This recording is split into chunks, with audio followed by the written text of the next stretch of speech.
Hello everyone, welcome back to the channel. I hope you all are doing good. A little intro for those who are new to my channel. My name is Alka and I upload a vlog every week here about my life in Canada. If you like such type of topics, please consider subscribing if you haven't already. अच्छा, आप में से कितने लोग हैं जिनकी दिन की शुरुआत चाय के बिना नहीं होती? मैं भी उन्हीं में से हूँ। मुझे मॉर्निंग और इवनिंग 2 टाइम चाय तो चाहिए ही, बिल्कुल हाफ़ कप, ज़्यादा नहीं, और 2 से ज़्यादा मैं बिल्कुल नहीं लेती। बट चाय में अगर अदरक नहीं हो तो चाय पीने का कोई फ़ायदा नहीं है। बिल्कुल कूट-कूट करके जब गले को लगती है ना, तो फिर पूरी थकावट निकल जाती है। कैसे हैं आप सब? आई होप आप लोग अपना बहुत अच्छे से ध्यान रख रहे हैं, क्योंकि इंडिया में भी इस बार बहुत ज़्यादा ठंड हो रही है। न्यूज़ देख करके लग रहा है कि बहुत ही कड़ाके की ठंड पड़ी है इस बार। तो बहुत अच्छे से ध्यान रखिए, अपने आप को बिल्कुल कवर करके निकलिए। जब ठंड हो तो कोई भी काम ना करने में बड़ा ही आलस आता है। आजकल इतना ज़्यादा ठंडा हो रहा है इंडिया में भी, जहाँ भी बात करो, चाहे दर्शन की फैमिली में या फिर मैं मेरी फैमिली में, हर किसी का बस एक ही कहना होता है कि बहुत ज़्यादा ठंड है। और ऐसा सुन रहे हैं, न्यूज़ में ऐसा दिखा रहे हैं कि आने वाले कुछ दिनों में ठंड और भी ज़्यादा बढ़ने वाली है।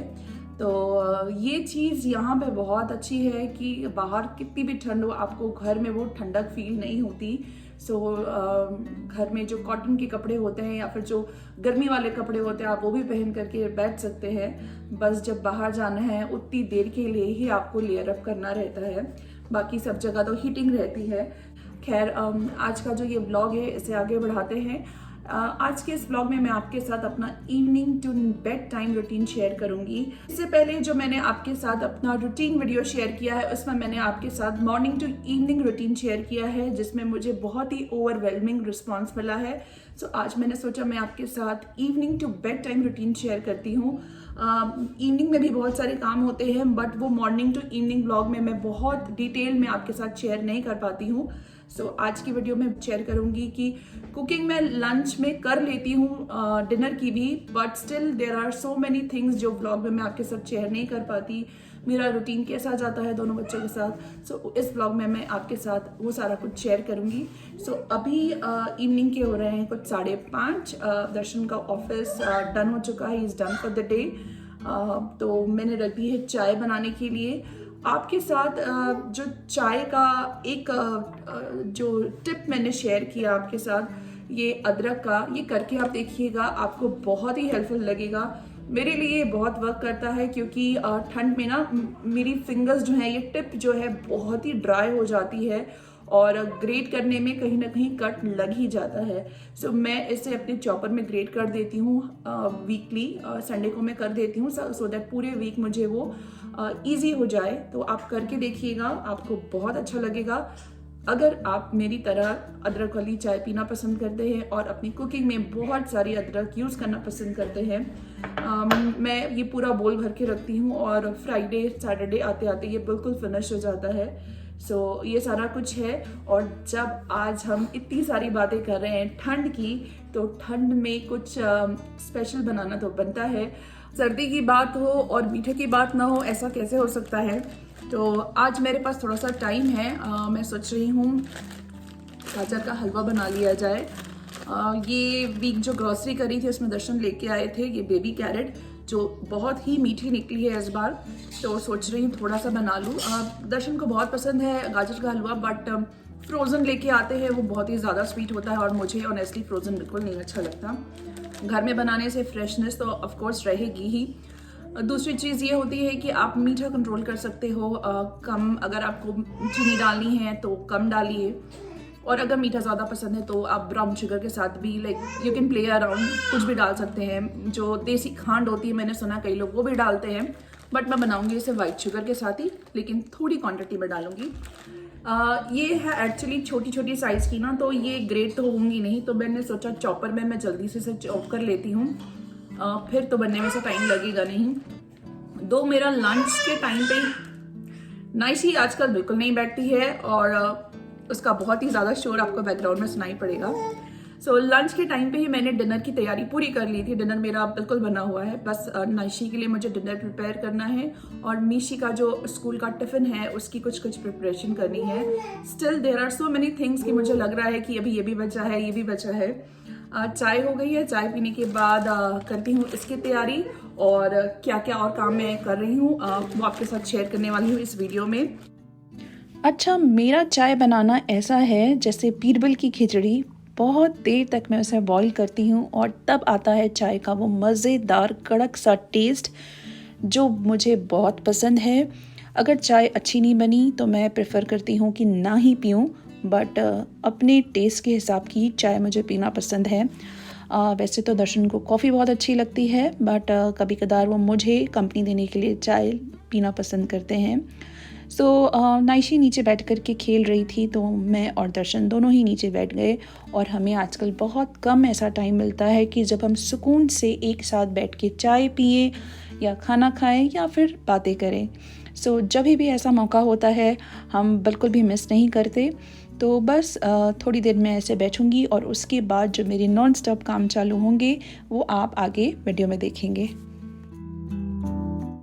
अगर आप सोच रहे हैं कि मीशी कहाँ है, वो नहीं दिखाई दे रही, तो वो आगे पढ़ रही है आगे वाले रूम में। कुछ होमवर्क मैं उसे दे के आई थी तो वो अभी कर रही है। बीच बीच में से उठ करके जाती हूँ जब उसे हेल्प चाहिए होती है, क्योंकि ऐसे बैठ करके उसे पढ़ाने का टाइम बिल्कुल नहीं होता। सो उसे कुछ असाइनमेंट में दे आती हूँ और फिर जब उसे ज़रूरत होती है या फिर मैं जा कर के उसे चेक करती रहती हूँ कि उसे कोई हेल्प तो नहीं चाहिए। अच्छा, कड़क चाय पीने का जितना मज़ा है ना, उससे भी ज़्यादा मज़ा है उसके पैन को साफ़ करने का। यहाँ तो हमें खुद ही क्लीन करना पड़ता है, कोई हाउस हेल्प तो होती नहीं। तो जब कड़क वाली चाय पी लेते हैं, एनर्जी आ जाती है, फिर उतनी ही फुल टू एनर्जी से उस पैन को रगड़ रगड़ के साफ़ किया जाता है, क्योंकि डिश वॉशर में ऐसे साफ़ नहीं होते यूटेंसिल्स। आपको पूरी तरीके से क्लीन करके डालना पड़ता है, अदरवाइज़ वो और भी ज़्यादा ड्राई हो जाता है। सो जैसे जैसे डिशेस निकलते जाते हैं मैं उन्हें डिश वॉशर में डाल देती हूँ और जो हाथ से साफ़ करने वाले होते हैं उन्हें साफ़ करके मैं सिंक को बिल्कुल खाली कर देती हूँ, क्योंकि फिर सिंक ऐसे अच्छा नहीं लगता। सो ये सारा काम अभी हो गया है। अब मैं स्टार्ट करूँगी गाजर का हलवा बनाना। क्विकली हो जाएगा ये, क्योंकि सबसे ज़्यादा मेहनत तो गाजर को घिसने की ही होती है। मुझे याद है जब छोटे होते थे तो सर्दियों में सबसे ज़्यादा बोरिंग काम जो मुझे लगता था वो था जब मम्मी मुझे बोलती थी कि गाजर घिसो हलवे के लिए या फिर वो मटर छीलो। मटर से तो मुझे बहुत ज़्यादा डर लगता था, क्योंकि जो उसके कीड़े कीड़े होते थे ना, वो मुझे देख करके बहुत ही क्रीपी फीलिंग आती थी। अब जब हस्बैंड को और बच्चों को गाजर के हलवे की क्रेविंग होती है ना, तब आप सारी मेहनत कर ही लेते हो। खैर, यहाँ तो मैं जल्दी जल्दी चॉपर में कर रही हूँ और ये मैंने पहली बार ट्राई किया था and to my surprise taste में कोई भी कमी नहीं लग रही थी कि इसे मैंने ग्रेट नहीं किया है, चॉपर में चॉप किया है। सो बिल्कुल मिनटों में ये हो गया। जब हम टोरंटो में थे तब जो इंडियन वाली कैरेट होती थी ना, वो बहुत ही ईजिली अवेलेबल हो जाती थी और बहुत ही फ्रेश भी मिलती थी। But ever since I have moved to Edmonton, यहाँ बहुत कम ही मिलती है और अगर कभी दिख भी गई तो उतनी फ्रेश नहीं होगी और बहुत ही एक्सपेंसिव मिलती है यहाँ पे। तो फिर मैं जब भी बनाना होता है मैं ऑरेंज वाली कैरेट से ही हलवा बनाती हूँ। इस सीज़न तो मैं पहली बार बना रही हूँ तो इसी कैरेट का मैंने यूज़ किया है। और जब आप इतना अच्छा स्वादिष्ट मीठा बना रहे हैं अपनी फैमिली के लिए तो थोड़ी थोड़ी मेहनत जो है हस्बैंड से भी करा लेनी चाहिए। सो दर्शन को मैंने दिए थे कैश्यूज़ चॉप करने के लिए और उन्होंने बैठे बैठे मुझे ये कर दिए, क्योंकि वो नाइशी को पीछे देख रहे थे। तो बस मिलते मिलाते थोड़ी थोड़ी हेल्प लेते हुए काम हो जाएगा मेरा। बस अब कैरेट जो है वो थोड़ी सी मैंने सौते कर ली है और अब इसमें मैं डालूँगी 1 लीटर मिल्क और बस धीरे धीरे ये बनता रहेगा। ये जो मेरा पैन है ना स्टील का, ये मेरा फेवरेट पैन है और मेरे किचन की सबसे जो बेस्ट परचेज़ है ना उनमें से एक है। ये आई थिंक कुछ 11 या 14 पीसेस का सेट था जो मैंने अपने हाउस वार्मिंग के टाइम पे लिया था। नए बर्तन जैसे कुछ लिए जाते हैं पूजा का, जो मीठा बनाया जाता है उसके लिए, तब मैंने लिया था और तब से लेके अब जब 2 साल हो गए हैं हमें, जब भी मीठा बनाना होता है प्रसाद के लिए या किसी भी रीज़न से, मैं इसी में ही बनाती हूँ और ये मुझे बहुत ज़्यादा पसंद है। तो हलवा पीछे बन रहा है, तब तक मैंने नाइशी के जो फीडर्स हैं उन्हें क्लीन कर दिया। दिन भर में जितनी भी फीडर्स उसकी निकलती हैं मैं वो एक साथ रख देती हूँ वॉश कर करके, और रात को इवनिंग में एक बार मैं उसका स्टरलाइज़र ऑन करती हूँ और हो जाता है। फिर इसकी बॉटल्स करने के बाद जो मीशी की स्कूल बॉटल है उसे भी वॉश करके फ़िल कर देती हूँ, क्योंकि फिर मॉर्निंग में ये सारे काम ना बहुत ज़्यादा लगते हैं। लगता तो सिर्फ 2 मिनट ही है बॉटल क्लीन करके फ़िल करने में, बट अगर शाम को करके रख दो तो सुबह थोड़ा रिलैक्सिंग रहता है, वो हौच पौच वाला काम नहीं होता।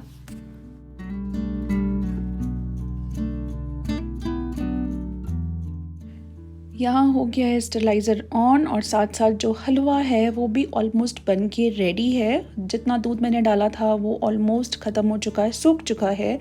इस पॉइंट पे मैं डाल दूँगी इसमें शुगर और साथ साथ डालूँगी कैश्यूज़। और अब देखो आप, हलवा बन के पूरा रेडी है। खोआ होता तो और भी अच्छा टेस्ट आता, बट ये भी बहुत ही अच्छा बना था। तो बस खाना खाने के बाद मैं ये सर्व करूँगी। बन के ये पूरा रेडी है, मैंने गैस ऑफ कर दिया है। लंच टाइम पे ही ना मैंने पनीर टिक्का मैरिनेट करके रख दिया था फ्रिज में। बहुत दिन से सबका बहुत मन हो रहा था घर वाला चटपटा सा पनीर टिक्का खाने का। तो ठंड में ये सारा जो स्मोकी फ्लेवर का फूड है ना बहुत ही अच्छा लगता है, तो वो मैं रिकॉर्ड नहीं कर पाई थी। बट अभी जब मैं इसे गैस पे रोस्ट कर रही थी, बारबेक्यू देसी जुगाड़ के साथ कर रही थी, तो मैंने सोचा आपके साथ शेयर करती हूँ। बहुत थोड़ा सा क्वांटिटी मैंने बनाया था, ऐसे 2 स्क्यूअर्स ही बनाए थे। बहुत ही मज़े के बने थे। और थोड़ा सा मैंने मीशी के स्कूल के लिए भी रख दिया, क्योंकि उसे ऐसा चीज़ बहुत अच्छा लगता है। कुछ डिफरेंट भी हो जाएगा, बस सुबह उसे हल्का सा गर्म करके दे दूँगी मैं। दर्शन और मीशी ने खाना पहले खा लिया था, क्योंकि नाइशी को फिर मैं देख लेती हूँ और अब मैं खा रही हूँ। बीच बीच में ये रोती है तो फिर मीशी और दर्शन इसे देख लेते हैं, बट अभी ये शांति से बैठी थी मेरे साथ। तो बस जल्दी जल्दी से मैं डिनर कर लूँगी और उसके बाद जितने भी डिशेस हैं लास्ट में वो मैं क्लीन करके डिश वॉशर ऑन कर दूँगी। सारा काम साथ साथ करती हूँ तो मेरे को ऐसा नहीं लगता है कि लास्ट में सिंक में बहुत सारे डिशेस हो गए हैं, तो साथ के साथ क्लीन करते जाती हूँ। और देखिए आप, 9:30 भी नहीं हुआ है और मेरा किचन पूरा बंद हो गया है, पूरा क्लीन है। बस अब हम थोड़ी देर बैठेंगे नीचे और फिर नाइशी को लेके मैं जाऊंगी ऊपर सुलाने के लिए। मीशी चली गई है क्योंकि फिर सुबह उसकी नींद पूरी नहीं होती तो बहुत क्रैंकी वाले मूड के साथ वो उठती है, तो वो सोने चली गई है। बस मैं, दर्शन और नाइशी ही नीचे बैठे हुए हैं। बस अभी थोड़ी देर में इंडिया कॉल होगी और उसके बाद हम सब सोने चले जाएंगे। नाइशी अभी थोड़ी देर खेलने वाली मूड में थी, अदरवाइज़ 9:30 तक तो बिल्कुल उसकी बैटरी डाउन हो जाती है, वो बिल्कुल नहीं बैठ पाती है, उसे नींद आने लग जाती है। बट अभी वो कुछ अच्छे मूड में थी इसलिए मैं बैठ गई। अदरवाइज़ जैसे किचन वाइंड अप होता है, कई बार ऐसा होता है कि मैं उसे तुरंत ही लेके चली जाती हूँ क्योंकि उसे बहुत ही नींद आ रही होती है। सो अभी वो दर्शन के साथ बहुत हैप्पी वाले मूड में है, खेलने वाले मूड में है। इवनिंग में ही मैंने नाइशी के कपड़े चेंज किए थे, इसीलिए अब बेड में जाने से पहले मैं उसके क्लोथ्स चेंज नहीं करूँगी। बस फेस वॉश करा के मैंने उसे उसका लोशन लगा दिया है, उसका डायपर चेंज कर दिया है और अब बस ये सो जाएगी। कुछ हाफ एन आवर 45 मिनट्स मैं करूँगी अपनी पढ़ाई। किस चीज़ की पढ़ाई वो मैं आपको आने वाले व्लॉग में शेयर करूँगी। सो ये था मेरा evening to bed time routine. I hope आपको अच्छा लगा होगा। अगर अच्छा लगा है तो प्लीज़ इसे लाइक करिएगा, अपने फ्रेंड्स एंड फैमिली में शेयर करिएगा, और अगर आपने अभी तक मेरे चैनल को सब्सक्राइब नहीं किया है so please consider subscribing, it's free. मैं मिलूँगी आपको जल्दी नेक्स्ट वीक एक नए व्लॉग के साथ। तब तक आप अपना बहुत सारा ध्यान रखें, बहुत सारी केयर करें, हंसते रहें, मुस्कुराते रहें। Stay happy and stay healthy. Bye bye.